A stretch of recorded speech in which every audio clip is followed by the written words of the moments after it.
On your Thursday episode of Locked On Raptors, another day, another trade rumor, except this time, Giannis isn't involved at all.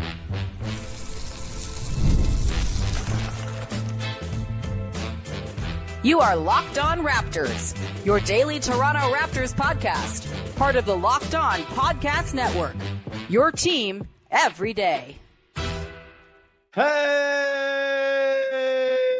Hey, what's going on? And welcome to another episode of Locked On Raptors, part of the Locked On Podcast Network, your team every day. It is Thursday, June the 5th, and I am your host, Sean Woodley. I've been covering the Toronto Raptors now for 11 seasons on various platforms. You can find all my work over on Blue Sky. You can find the show on Instagram. You can join us in the Locked On Raptors Discord server as always as well. 100% free to join our listener community. Come be part of it. Great time of year to do it. Lots of scuttlebutt, lots of playoff talk. The finals start tonight. That's fun. We'll be surely talking about that in there. Lots of Pascal Siakam appreciation and definitely no Pascal Siakam retconning. Come hang out in the Discord. Today's show is brought to you by our friends over at FanDuel. Right now, new customers can get $200 in bonus bets when your first $5 bet wins. And we are off and running here on your Thursday edition of the show with a bit of a grab bag of topics today. We will later on talk about the leak regarding the hats, the draft hats. It's purple. Oh my God, is the rebrand coming? Hopefully, is it going to be bad? Hopefully not. Hopefully it's not Orlando Magic level bad. We will talk about that. We will also get into a scouting report of a Euro prospect who I haven't really touched on yet, but got some measurements done yesterday at the International Combine and is a pretty interesting dude, Noah Penda. We'll talk about him later on. But we got to be the good little cogs in the transaction industrial complex that we are here to start off the show, and we will get things rolling with a report yesterday from Nets Daily, which, if you're not familiar, one of the longer running and better local blogs out there. Not, some kind of random outpost of bad posting. No, they're legitimately a very good source for Nets news reporting. And there's a report yesterday from Nets Daily that says the Brooklyn Nets are looking to trade back into the lottery using a package of Cam Johnson and the 19th overall pick with the Houston Rockets and the Toronto Raptors, the 10th and 9th teams on the board, respectively, being two teams they've touched base with. I don't think this report means much other than that the Nets might want to move into the lottery. I don't think this is a sign of an impending trade involving the 9th pick or anything like that, but I've noodled on this one for 24 hours or so now, and since that first slop drop came, I have gone back and forth, thinking about what this could look like for the Raptors. And frankly, there's one way this looks if the Raptors happen to get involved for salary matching reasons and just general basketball fit reasons. It's a guy we've talked about through the lens of trade very recently on this show.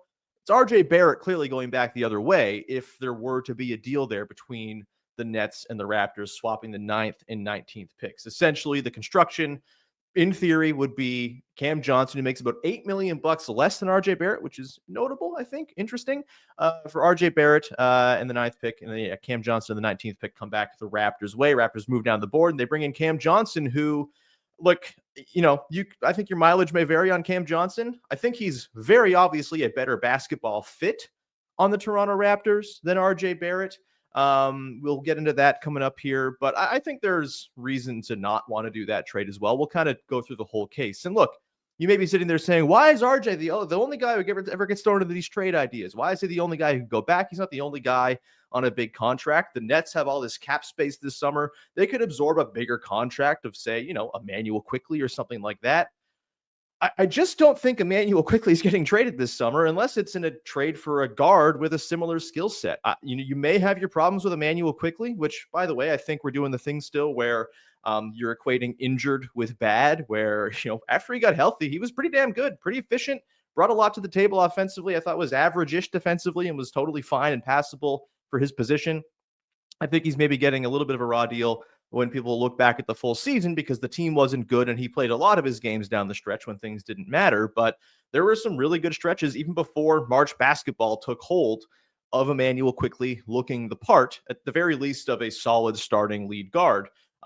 With his issues, surely, the rim pressure stuff, not amazing, all of that. But there's a lot of good stuff there going on with Quickley as well. And I just don't think Quickley is getting traded unless it's for a guy who has the same skill set, because this team badly needs his three-point shooting, his on and off ball three-point shooting, his pull-up shooting, as well as his just like general ball handling skill. This team needs guard play flat out, and you're not running RJ Barrett as your starting point guard. You're just not doing that. You're not starting Jamal Shed in year 2 as a second round pick. Immanuel Quickley is the starting point guard in this team unless you traded for a better starting point guard. And Cam Johnson, if you haven't heard, is not a point guard at all. And so back to the original trade construction, RJ and 9 for Cam and 19 is the trade it's going to be the package if this were to happen, which, by the way, I don't think is going to happen because it's unlikely for any theoretical fake trade to actually happen. Basketball fit-wise, I do think it's kind of a no-brainer for Toronto. Cam just fits the Raptors better than RJ does. He's not a great defender, but he's a better defender than RJ Barrett. He's a bigger player, just large, like size-wise, length-wise, than RJ Barrett is as well, just more functional utility defensively because of that. Can slide through a couple more positions than RJ Barrett can. And look, Cam Johnson is a true dead-eye three-point shooter. Throughout his entire career, about 6 attempts a game at about 39%. That is super high-level, elite three-point shooting that RJ Barrett has only kind of dabbled in for half a season in that sort of range, where he was very good and very high volume and efficient after he came over in the trade for the back half of that season. Less volume than 6 a game, but still, he was hitting them at 39%. 39%. That's great. He's not a dead-eye shooter like Cam Johnson is. And Cam Johnson, look, there's some offensive stuff to his game as well, some on-ball creation that I think is maybe more a product of playing for the Nets and like having to score points because someone had to score points. It's a little bit of the Mikal Bridges thing with me, for me with Cam Johnson and the Nets. Like, I don't think he's going to be a 19-point-a-game scorer on good efficiency on a different team. I think he's going to assume a lower usage role. He's going to be like a fourth option and an excellent three-point shooter.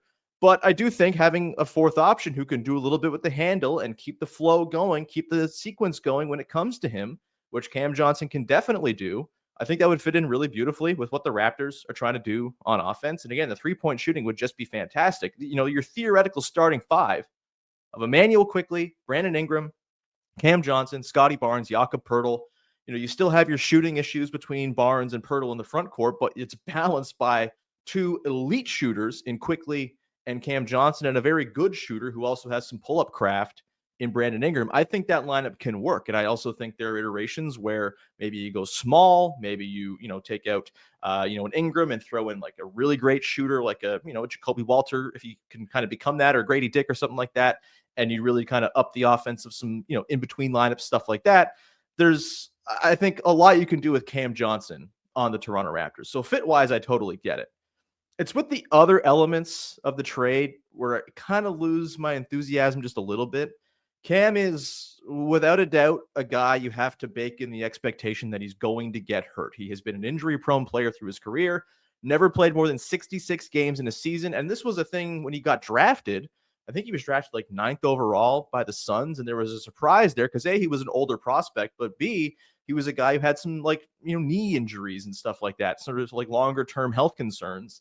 And that's borne out in his career. The last 3 seasons, since he played 66 back in 21-22, he's played 42 games, 58 games, and 57 games. Now, in fairness, last year was on the tanktastic Nets. Probably could have gotten into some more games. I'm assuming the Nets kind of sat him in the interest of losing, but still hasn't played more than 66 games at any point in his entire career. On its own, maybe that's not a huge problem, right? The Raptors figure to be a pretty deep team. Guys miss time. Okay. Cam Johnson misses some time. You throw in Grady Dick, you throw in Jakob Walter, you throw in Ochai Agbaji, you fill in those lineups and you're fine. But when you're also coupling that with the bet on Brandon Ingram's health, which, look, I'm more optimistic on the health stuff with Ingram, having kind of gone through and looked at the injury history and sort of some weird one-off. I mean, he had like deep vein thrombosis one year, just like a total freak blood clot thing that kept him out for the back part of a season. This year, I don't know what the hell happened with the ankle. And, part of it must have been surely the Raptors just taking the slow play because him playing wasn't really in their best interest. But, I'm a little optimistic that Ingram can be healthier in Toronto than he was with that ragtag Pelicans team. But you're making a big bet on Ingram and Cam Johnson together as a starting duo, as your 2 and 3. And, if both of those guys go down, you're in some trouble. And so I think that's a lot of, minutes and a lot of money to be devoted to 2 guys who you're not entirely sure are going to be fully healthy for you over the course of a season and into a potential playoff run. And so that's a bit tough to square for me. I also think the 9th pick is just like really valuable for the Raptors. Like, I think it's a good place to be in this draft. Not to say that there won't be any good players left at 19, but with the number of guys who have gone back to school, there is going to be, I think, a thinner pool, and it starts to thin kind of around that spot in the draft, depending on sort of your mileage on certain players in that middle part of the class. And I just think as much as it'd be nice to turn RJ Barrett into a better fitting piece right now, right away, I think it's even more important for the Raptors to get a good player with the pick at number 9, as good a player as they can possibly get with this draft pick to optimize, what might be their highest pick for quite some time. At least I think that's what their hope is. They might still be a lottery bound team in years to come. Who knows? Things can go wrong. Injuries happen, you underperform, etc. But I think their designs are to be not in the lottery, not in the top 10 anytime soon. And so while you're here, take your shot, pick your guy, take who you think is going to be the best player you can get at number 9, and really try to get that advantage, which is having a good player on a cheap contract for the next 4 years as you have a pretty expensive core. I think that is a pretty important thing to do. And so the trade-off from 9 to 19, while the class is not maybe like super stratified in terms of like the top 10 is incredible and the rest of the draft is trash or anything like that, there is a tangible difference there between 9 and 19. And I think at 9, you're picking through a bunch of guys who might be awesome.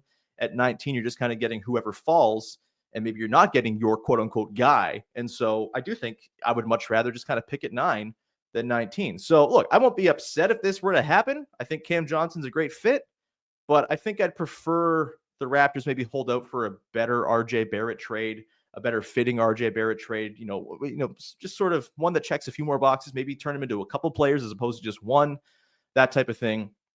Then I would like to see them do this one. Again, it's not quite shuffling deck chairs, but it's also not that either. Cam Johnson, yeah, he makes less money, but he's also up in 2 years, just like RJ Barrett is. There's some considerations financially there as well. But yeah, interesting one for sure. And it's not surprising that the Nets are trying to trade up. They're trying to optimize the talent they can with 1,000 picks they have in their quiver. If they're going to pay up, then great. But I think this one, again, I think value-wise and I think fit-wise, it makes some sense. I just think the 9th pick is actually that important for the Raptors to try to nail. And so I'd like to hang on to it for now, barring a better offer falling from the sky. We're going to come back on the other side, talk about a thing that has me very excited and also very scared. And that is a redesign by Nike of the Toronto Raptors look, jerseys, uniform, logos. Seems like it's coming. Hope they don't screw it up. Today's show is brought to you by our friends over at FanDuel. The NBA playoffs are in full swing, and every night delivers highlight-worthy performances, major momentum shifts, and can't-miss moments. Whether it's game-winning shots or a breakout player, there's never been a better time to get in on the action. And, of course, the NBA Finals start tonight, and it's going to be super fun. You've got the Thunder, their maniacal defense, and Shai Gilgeous-Alexander. You've got the Pacers and their completely frantic up-and-down style of play. Maybe you want to go and bet on who's going to be Finals MVP. Pascal Siakam just won the MVP of the Eastern Conference Finals, and I can't imagine he's any higher than like the 3rd most likely guy to win the Finals MVP. Maybe you can get some good odds there if you think Pascal is going to go off and take down the Thunder. I'd be thrilled if that happened. Man, what a world that would be. You can do it all on the very easy-to-use FanDuel app. And plus, $200 in bonus bets. How's that sound? You will get $200 in bonus bets if your first $5 bet hits. Perfect time to sign up. Head to FanDuel.com and place your first $5 bet. Again, if you win, you'll get $200 in bonus bets. Make every moment more with FanDuel, an official sports betting partner of the NBA. Back at it here on a Thursday. Locked on Raptors. Sean here. What's up? Let's go. Let's talk about some jerseys. Redesign does earnestly feel like it might be on the way. This was my hope last summer before they introduced some purple back into the mix for the Raptors. Obviously, they had that beautiful vintage court, which will be just like, it'll be such a shame if that is just gone forever after being used like 7 times this past season. Please, please, please use the court all season long or some variation of the court. It's gorgeous and should exist full time. It's just that good. They didn't do the full rebrand this past year. They did, again, they kind of sprinkled it in, they teased it, and they said, ooh, more purple? You guys want more purple? Ooh, you really want more purple? This was like the theme of the Raptors socials over the last year or so was, we know you like it. I bet you want more of it, huh? And it does seem like they might be obliging with the full-on rebrand back to something involving purple. And the sort of inkling at this comes from the leaked NBA draft hats, which you'll see on the screen here. You can just look it up if you're not listening or you're not watching the podcast on YouTube. It's the draft night hats. Those, you can search them up. They're fully available, leaked and everything. And there is in fact purple word mark on this hat with a red bill. I'm intrigued. It's long overdue. I think purple should be part of what the Raptors do. I think, look, the championship era had no purple. That was its own thing. It was incredible. It was the first real run of success. Since then, the jerseys have gotten ever more minimalist and boring and lame. There was some really nice ones last year. Obviously, the purple throwbacks were fantastic. They looked amazing, super crisp, because they just went back to exactly what the jersey was back in the early 2000s when Vince Carter was wearing it in the dunk contest and we were going, oh my God, look, it's us. When Vince Carter was the antagonist in Like Mike wearing that jersey. It was great. We love that jersey. And there is where my concern comes in. Because it's so obvious to just like go back to what has worked. Go back to the Raptors of the 90s. Go back to the full-body dinosaur logo and the pinstripes that are sort of jagged and not straight at all. It's so clear to me. People want it. The 90s are back. They're cool again. And the league has gotten so boring and minimalist that just swerving into something fun and that kind of pokes at how dumb and silly this whole rooting for professional sports thing is. Like, give me something dumb and cool to root for, man, please. My concern is that, look, I have made it pretty clear. I think the way Nike has handled the Toronto, not just the Raptors, but like has handled NBA jersey designs over the last, 10 years they've been in charge.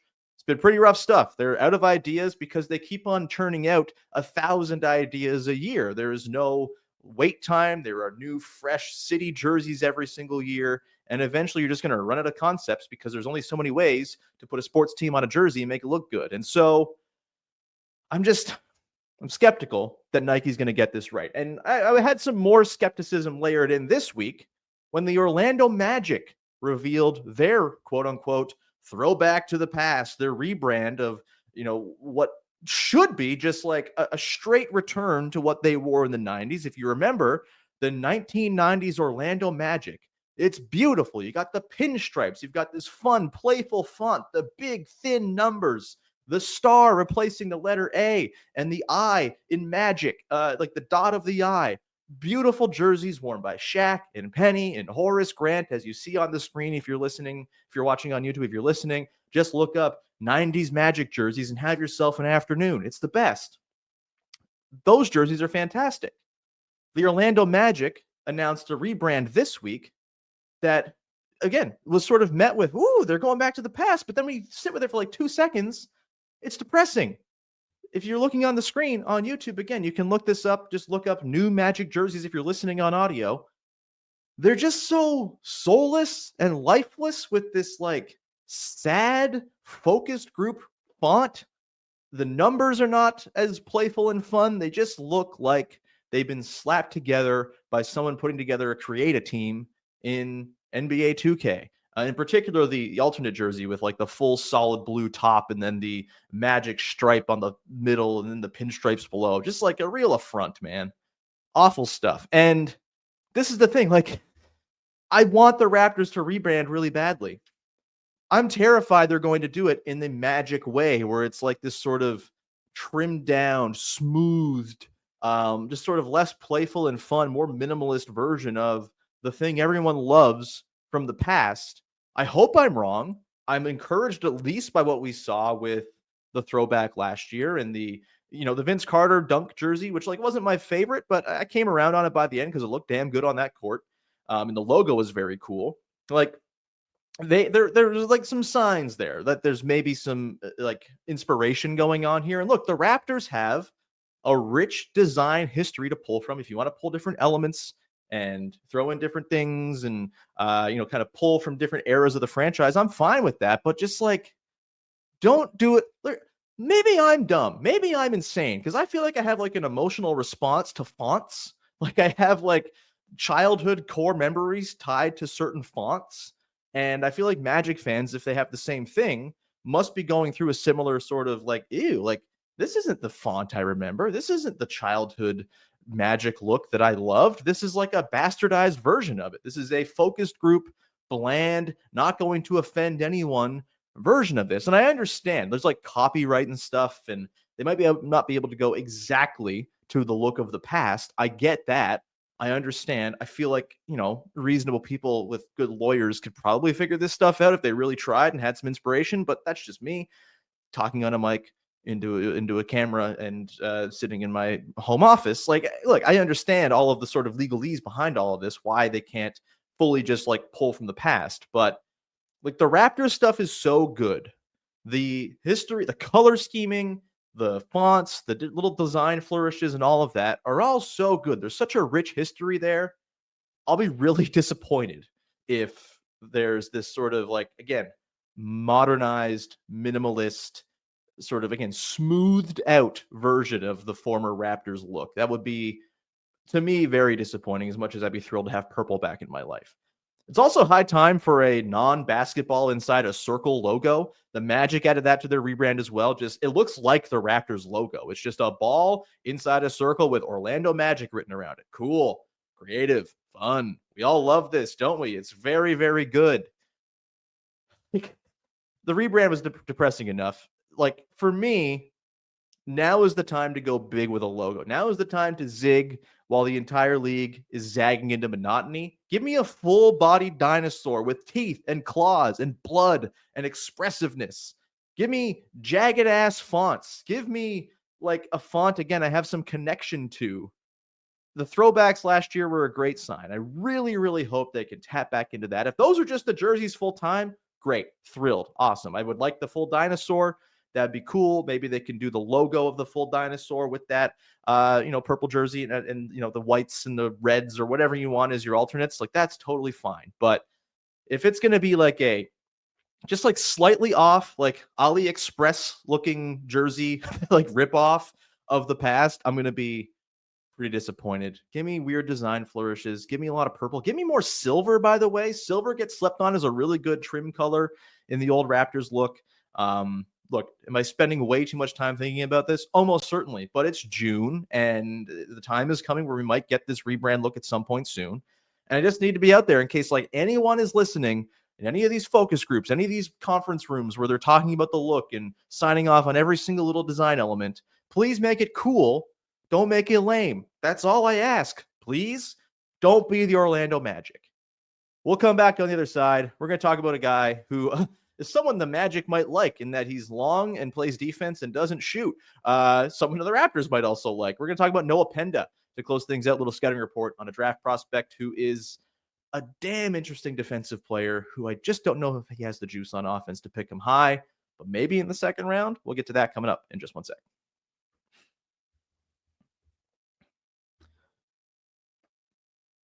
Wrapping things up here on your Thursday edition of Locked On Raptors, talking about Noah Penda, a prospect who is like ranked pretty wide range by those in the know who cover this stuff. We'll get into some of that here. But let's kind of run through the scouting report of one of the higher touted European prospects in this year's draft. One of two Noahs. Noah Senge, of course, I think is going to go much higher. He's a much more interesting prospect to me. Just like fascinating dimensions. He's huge, he's long, he's bouncy, he dunks everything. He's got more offensive skill and craft than Noah Penda, who we're about to talk about here. But Noah Penda feels like a guy who, if a couple things break right, is going to be the kind of guy that a lot of NBA teams really covet. The rundown on Noah Penda: he's a power forward, plays for Le Mans in France. He is it's one of the more competitive leagues in Europe, of course. The Wemby's league, Bilal Koulibaly.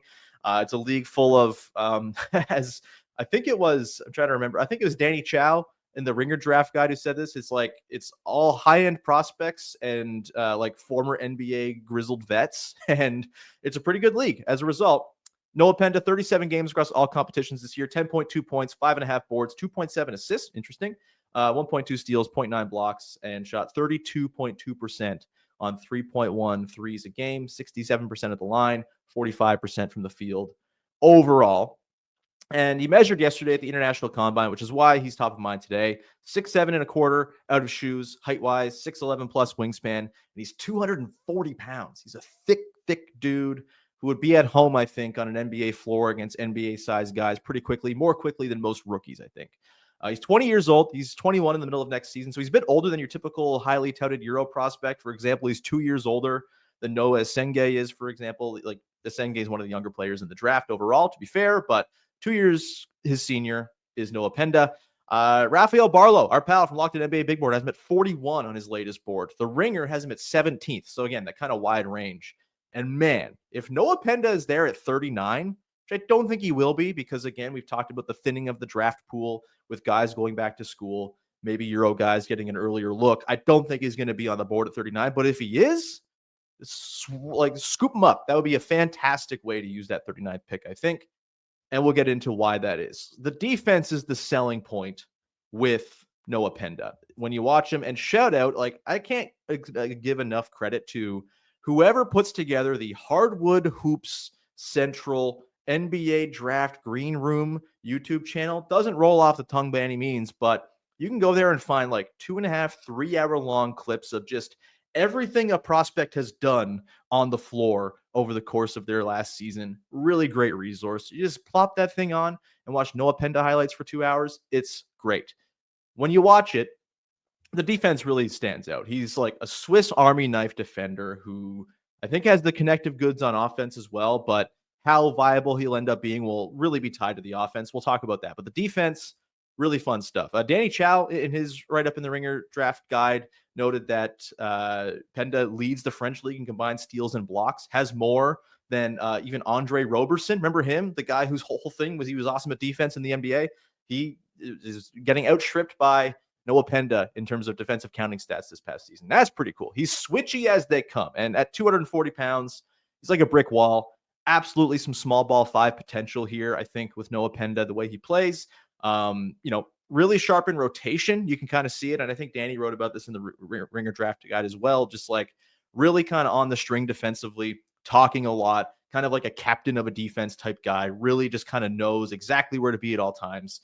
And yeah, really sharp in rotation. He played a lot as a low man with Le Mans. And so he'd kind of be on the low. He would tag the roller in pick and roll situations, and then was really great at rotating back out to, contest corner threes, things like that.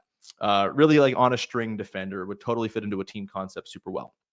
I think with those closeouts too, he's really good at closing out without like being super overzealous. He's not going to like get blown by because he's flying by dudes or anything like that. Chops his feet, gets his hand up, and is just like very textbook in how he closes out. The other thing, again, switchy as they come, just like if you play pick and roll against him, he can switch onto guards. He can hang just fine. There are times when you watch his tape where like he'll get blown by sort of in not straight up one-on-one defense situations. I think when he sizes someone up, he's really good. I think the times where he can kind of lose a man, there are times where like he's in like sort of like a soft deny defense where he's maybe like kind of close to a guy who's going to get the ball in the wing, and then he's just like too close when the ball is there and the guy can just kind of put it on the deck, blow by. Maybe there's some, leaving some space, just kind of understanding, guys you want to leave a little space for, things like that. I don't know. It's a small thing, but it kind of popped out a few times over the course of watching like an hour and a half's worth of Noah Penda defense highlights. There's also sometimes he'll like lose guys off the ball in sort of screening actions, pin down, stuff like that. And that can kind of burn him as well. But in straight, like switching onto someone defense, he's really damn good. Blows up passing lanes, good defensive rebounder. And he's really great at taking those rebounds and running off of them. Gets out in the open court, head up, head of steam, downhill, all that fun stuff. But yeah, I think the switchability really is the thing here, right? Like he's going to be someone I think who can switch on to centers and hang because he's so strong and big and thick. He's going to be someone who can get in front of guards and maybe not stay in front of every guard in the NBA. Like the faster guards might be able to turn the corner on him, but for the most part, really good footwork, smart, doesn't jump, doesn't like get off his feet too easily, and just is a big sort of obstructive defender when someone's trying to drive on him. Really good on switches. Think that's going to be kind of his calling card defensively, along with like the team defense stuff in the rotation. I think he's just going to fit in really nicely as a defensive player. Offensively, I mentioned the grab and go stuff off of rebounds. That's pretty fun. He can get downhill. He can make a pass, things like that. He's a good passer generally, 3 assists a game nearly, as like an off-ball player. Indicates, I think, a lot of connective passing touch and understanding and court awareness and all of that. Potentially, I think like a really nice short roll guy, setting screens, diving, making the plays from the nail, pretty good vision there. And that's kind of where the offense stops in terms of like exciting good things. It's a little tricky beyond that. The 3-point shot, Raphael wrote about this in the Big Board newsletter. Go subscribe, by the way, on Substack. Raphael's NBA Big Board, really good. Anyway, he shot 32% from deep this year. Raphael did note that was like a pretty notable improvement over his previous years. If you go back like mid to low 20s through his previous seasons over in France. So that's an encouraging sign. The free throw stuff, he's only 67%. That's not amazing. That's not like a great indicator for good shooting coming along, but he is very eager to take them. He took 3 a game and 27 minutes a game over the course of 37 games played across all competitions. And if you're taking them and you think they're going in, as we've talked about before, that's kind of half the battle. Like, you got to think they're going in first off. And if, they start falling eventually, that's great. 32%. Solid sort of move forward, I think, for his 3-point shot. Maybe not something you're counting on really hitting anytime as like a super high-end knockdown guy, but like perfunctory catch and shoot corner threes, probably just fine at some point, at least, maybe not right away. The rest of his offensive game, like his drive game's not super refined. It's like pretty awkward. He's pretty upright the way he dribbles, and like I think he's got a solid handle for a guy his size, but he doesn't really turn the corner super well. He has to do like a lot of like sort of, try to stop and pivot and bump a guy off and throw up a weird kind of contested floater type of stuff through contact. Hit just 53% of his layups this year as well, per Raphael on the Big Board newsletter. So that's a little concerning. Again, he's not going to be a guy you're like running your offense through. He's going to be a connective piece. He's probably going to be like a bench player who comes in certain lineups, that type of thing. The floater game is pretty bricky. The 3-point shot, still a long way to go.